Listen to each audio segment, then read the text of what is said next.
बिस्मिल्लाहिर्रहमानिर्रहीम। Dear student, आज हम बात करेंगे एनोवा पर। एनोवा एब्रीविएशन है एनालिसिस ऑफ वेरिएंस के। एनालिसिस ऑफ वेरिएंस असल में एक तरीक़ा है जिसकी बदौलत दो से ज़्यादा तरीक़ों को या दो से ज़्यादा डेटा जो होती है उसको कंपेयर किया जाता है। एनालिटिकल केमिस्ट्री में मेथड्स और डेटा को अमूमन हम कंपेयर करते हैं एक दूसरे के साथ। उसकी कंपैरिजन के लिए मुख्तलिफ स्टैटिस्टिकल मेजर हम इस्तेमाल करते हैं। पिछले लेक्चर्स में आप लोगों ने पढ़ा होगा कि उसमें दो टेस्ट ऐसी है जिसको भी किसी भी दो डेटा सेट्स को कंपेयर किया जा सकता है। उसमें एक टेस्ट था टी टेस्ट और दूसरा है एफ टेस्ट। टी टेस्ट में दो मेथड्स के मीन को कंपेयर किया जाता है आपस में कि उसके मीन्स यानी एवरेज वैल्यू में कोई ख़ास फ़र्क मौजूद है या नहीं।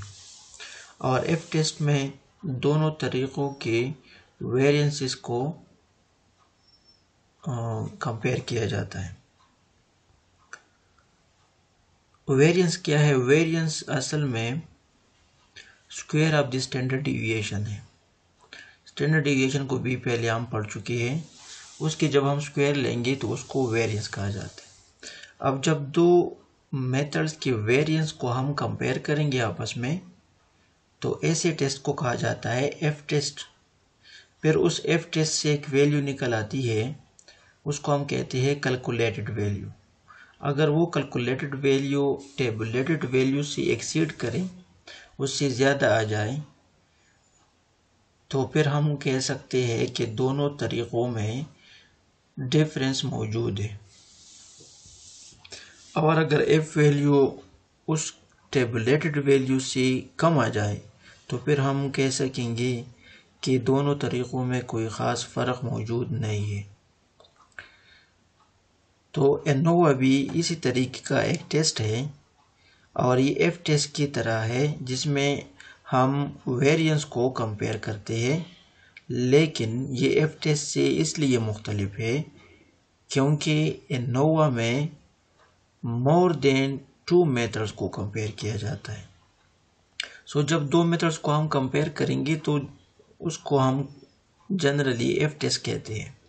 लेकिन जब दो से ज़्यादा तरीक़े होते हैं या दो से ज़्यादा ग्रुप्स होंगे या दो से ज़्यादा डेटा होंगे तो फिर उनको कंपेयर करने के लिए एनोवा का तरीक़ा हम इस्तेमाल करेंगे। अब इसमें कुछ और बेसिक कंसेप्ट्स है तो उसके बारे में भी हम पढ़ेंगे, लेकिन उससे पहले हम इसकी एप्लीकेशन को थोड़ा सा देखते हैं। तो मेन एप्लीकेशन इसका ये है कि एनोवा के ज़रिए दो से ज़्यादा तरीक़ों को कंपेयर किया जाता है और हम ये मालूम करते हैं कि उन तरीक़ों के आपस में या उन डेटा में जितनी भी डेटास है उनके दरमियान कोई ख़ास डिफरेंस मौजूद है या नहीं। और एनोवा को रोबस्टनेस एंड रगिडनेस मालूम करने के लिए भी इस्तेमाल किया जा सकता है। और पहले ये आप लोग पढ़ चुके हो कि ruggedness and robustness are the precision, और जिसमें रोबस्टनेस में इंटरनल वेरिएबल्स को देखा जाता है और रगिडनेस में एक्सटर्नल वेरिएबल को देखा जाता है कि उन वेरिएबल का असर मेथड या उसके रिज़ल्ट पर कितना है। तो इन दोनों चीज़ों को मालूम करने के लिए एनोवा हम आसानी से कर सकते हैं। अब यहाँ पर कुछ एग्जांपल है या क्वेश्चंस है जिन क्वेश्चंस को आंसर करने के लिए हम एनोवा का इस्तेमाल करेंगे। फॉर एग्जांपल पहला क्वेश्चन ये है कि is there a difference in the results of 5 analyst determining calcium by volumetric method. For example अगर कोई 5 एनालिस्ट हो और वो कैल्शियम को मालूम कर रहे हो बाय वॉल्यूमेट्रिक मेथड, तो क्या हम ये मालूम कर सकते हैं कि इन 5 एनालिस्ट के जो रिजल्ट्स आते हैं उनमें कोई ख़ास फ़र्क मौजूद है या नहीं। तो इस क्वेश्चन को आंसर करने के लिए हम एनोवा करेंगे।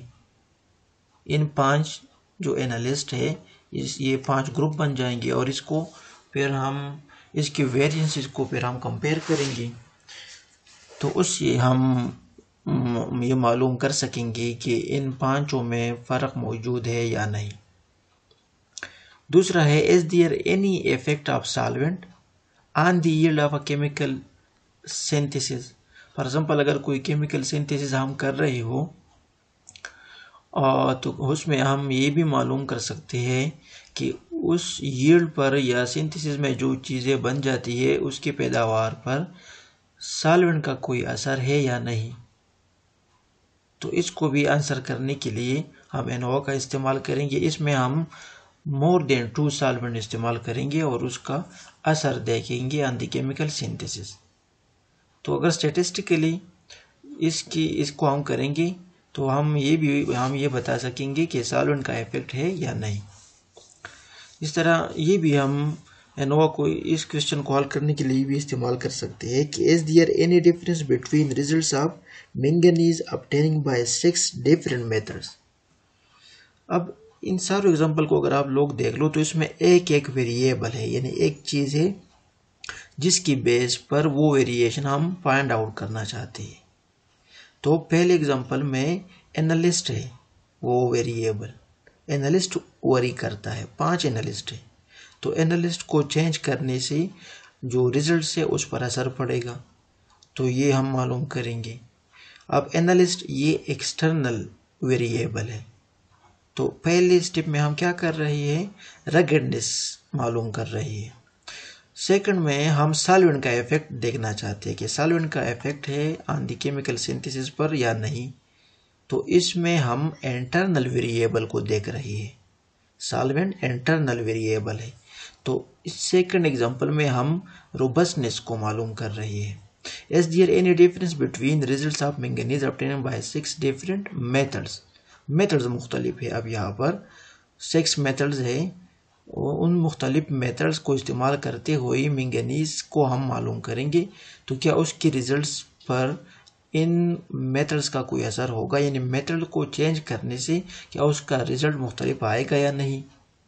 तो इसमें भी हम एक्सटर्नल वेरिएबल को देख रहे हैं, रगेडनेस ये हो जाएगा।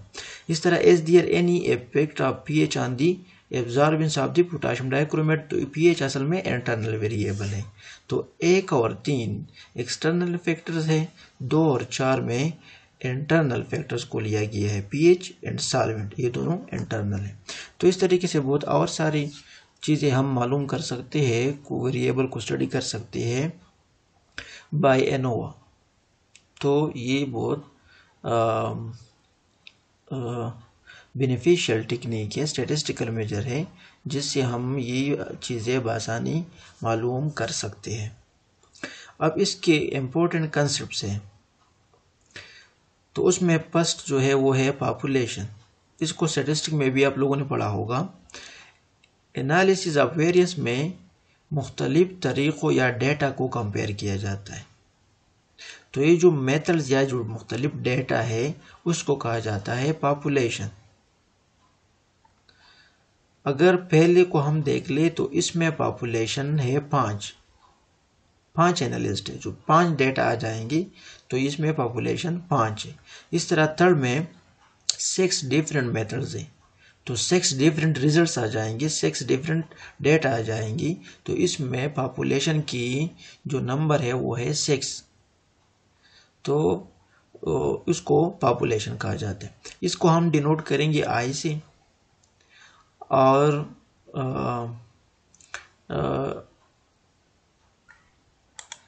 फॉर एग्जांपल अगर 10 तरीक़े हो 10 मेथड्स हो, उसके वेरिएशन को हम मालूम कर रहे हो, तो फिर आई की जो वैल्यू है वो 10 हो जाएगी, उसकी पॉपुलेशन 10 होगी।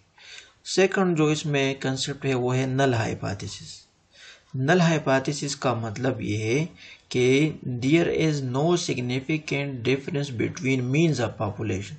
पॉपुलेशन के जो मीन्स होगी उनके दरमियान कोई डिफरेंस नहीं होगा। पॉपुलेशन यहाँ पर हमने लिया है 10, यानी 10 मेथड्स है तो 10 पॉपुलेशन। अब 10 पॉपुलेशन में 10 मीन्स आ जाएंगे, हर पॉपुलेशन का अपना एक मीन होगा तो 10 मीन्स होंगे। अगर इन 10 मीन्स के दरमियान कोई फ़र्क मौजूद ना हो तो इसको हम कहते हैं नल हाइपोथेसिस। इसका मतलब है हम सपोज करेंगे कि इन पॉपुलेशन के मीन्स के दरमियान कोई फ़र्क मौजूद नहीं, इसको जाहिर किया जाता है H0 से, और ये मीन है पॉपुलेशन की। तो इसका मतलब होगा, इसको जब हम मैथमेटिकली एक्सप्रेस करेंगे तो नल हाइपोथेसिस का मतलब होगा कि जितनी भी पॉपुलेशन है उन सारों की मीन जो है वो सिमिलर है। तो ये μ1 is equal to μ2 is equal to μ3 is equal to μ4 and so on into μi। तो ये सारी मीन इक्वल होंगे। तो जब ये इक्वल होंगे तो हम कहेंगे कि नल हाइपोथेसिस वो वैलिड है या ये इसको फॉलो करता है। थर्ड जो इसमें कंसेप्ट है वो है फैक्टर। फैक्टर वही चीज है जिसकी बेस पर ये वेरिएशन डिपेंड करती है।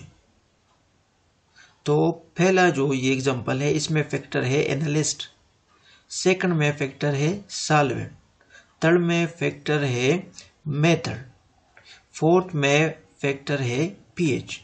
तो फैक्टर का मतलब है वही कैरेक्टरिस्टिक ऑफ द पॉपुलेशन जिसकी बेस पर वो सारा वेरिएशन डिपेंड करता है, जिसकी वजह से मुख्तलिफ वैल्यूज हम ऑब्टेन करते हैं, उसको कहा जाता है फैक्टर।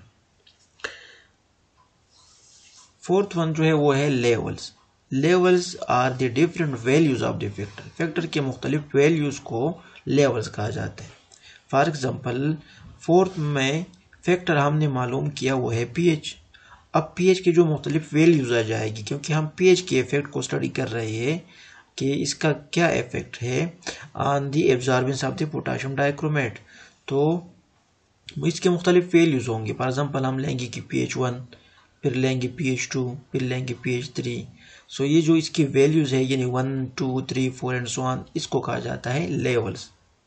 इस एग्जांपल में एनालिस्ट हमने लिया है, तो एनालिस्ट की वैल्यू क्या हो सकती है? उसकी वैल्यू हो सकती है उसका नाम, for example Amjad, Ibrar, Kashif etcetera. तो ये इसके नाम, इसको हम लेवल्स कहेंगे। अगर उसको हम नंबर देंगे कि analyst number 1, analyst number 2, analyst number 3, तो ये इसके लेवल हो जाएंगे। तो लेवल असल में है फैक्टर की वैल्यूज। लेवल को ग्रुप्स भी कहा जाता है, उसकी जो वैल्यूज होती है उसको हम ग्रुप्स भी कह सकते हैं। फॉर एग्जांपल pH की 5 वैल्यू आ जाएगी 1, 2, 3, 4, 5, तो इनको हम कहेंगे groups. Groups number 1, 2, 3 and so on. Response, response क्या है? रिस्पांस उसका रिजल्ट है। The result obtained for each level is called the response. Her level के लिए यानी फैक्टर के हर वैल्यू के लिए जो रिजल्ट आ जाएगा उसको हम कहते हैं रिस्पांस। अब इसमें factor is the independent variable while the response is dependent variable. तो इन दोनों का ताल्लुक हम मालूम करेंगे, फिर उसके बाद एनोवा कैलकुलेट की जाएगी। एनालिसिस ऑफ वेरिएंस में जो एफ की वैल्यू है वो हम मालूम करेंगे। तो फैक्टर इंडिपेंडेंट है और रिस्पांस डिपेंडेंट है। अब एनोवा के किस्म है, फिर इसमें सिंगल फैक्टर या वन वे एनोवा, और जब दो फैक्टर होंगे तो टू वे एनोवा उसको कहा जाएगा। इन वन वे एनोवा में a single factor is considered for comparison, while in two way ANOVA two factors are considered for example एक ही एनालिसिस में हम एक या एक से ज्यादा फैक्टर को कंसिडर कर सकते हैं। फॉर एग्जांपल अगर हम सॉल्वेंट का इफेक्ट भी स्टडी कर रहे हो on the synthesis of a substance and उसका pH का इफेक्ट भी हम स्टडी कर रहे हो on the synthesis of substance, तो फिर इसमें दो फैक्टर्स हो जाएंगे। अगर दो फैक्टर्स को हम बैक वक्त स्टडी करेंगे तो इस किस्म के एनोवा को कहा जाएगा टू वे एनोवा। लेकिन यहाँ पर हम जो आगे करेंगे वो सिंगल या वन वे एनोवा हम करेंगे। इसमें हम सिंगल फैक्टर को लेंगे। अब सिंगल फैक्टर एनोवा जो है उसमें मुख्तलिफ जो ग्रुप्स आ जाएंगे उसके मीन हम मालूम करेंगे और फिर उसके मीन को जो टोटल जो ग्रैंड मीन आ जाएगा उसके दरमियान कंपैरिजन करेंगे। सो असल में ये जो कंपैरिजन है, ये कंपैरिजन जो है या वेरिएशन जो है ये between groups as compared to the variation within groups. Groups के अंदर जो वेरिएशन है और जो ग्रुप्स के दरमियान वेरिएशन है उसको नॉर्मली कंपेयर किया जाता है इन एनोवा में। इसको हम यहाँ इस ग्राफ से एक्सप्लेन कर सकते हैं। इस ग्राफ को अगर आप लोग देख लो तो इसमें 3 ग्रुप्स है या 3 वैल्यूज है या 3 डेटा है। एक डेटा ये है दूसरी डेटा, ये है तीसरी। पहली जो डेटा है ये मेथड 1 को इस्तेमाल करते हुए ये डेटा हमने हासिल की है। सेकंड मेथड को जब हम इस्तेमाल करेंगे तो ये वैल्यूज आ जाएंगी, ये ग्रुप्स बन जाएगा। थर्ड मेथड से ये रिजल्ट आ जाएगा। तो 3 किस्म के डेटा है। तो हम कहेंगे कि इसमें जो फैक्टर है वो है मेथड, इसमें जो लेवल है वो 3 है, ग्रुप्स 3 है। तो इन 3 ग्रुप्स के दरमियान भी वेरिएशन होगा और ग्रुप्स के इनसाइड जो इसकी वैल्यूज है उनके दरमियान भी वेरिएशन हो सकता है या होगा, इसमें है। तो इनके जो ग्रुप के इनसाइड जो वेरिएशन है इसको हम कंपेयर करेंगे तीनों ग्रुप के दरमियान जो वेरिएशन है उसके साथ। अब अगर इस ग्रुप को हम देख लें तो इसमें 1 2 3 4 5 रीडिंग हमने लिए है। तो ये ग्रुप 5 रीडिंग पर मुश्तमिल है। इस तरह ये जो ग्रुप है ये 1 2 3 4 5 ये भी 5 पर मुश्तमिल है। 1 2 3 4 5 6 ये 6 पर मुश्तमिल है। तो इस तरह हर ग्रुप में फिर हम रीडिंग लेंगे उस मेथड 1 को इस्तेमाल करते हुए, फिर इसमें भी हम रीडिंग लेंगे मेथड 2 को इस्तेमाल करते हुए, इसमें भी हम रीडिंग लेंगे मेथड 3 को इस्तेमाल करते हुए। अब हम एनोवा में क्या करेंगे? एनोवा में हम ये मालूम करेंगे कि हर ग्रुप के इनसाइड जो वेरिएशन है क्या वो वेरिएशन ग्रुप्स के दरमियान जो वेरिएशन है उसके साथ उसका कोई ताल्लुक है या डिफरेंस उसके दरमियान है या कितना है।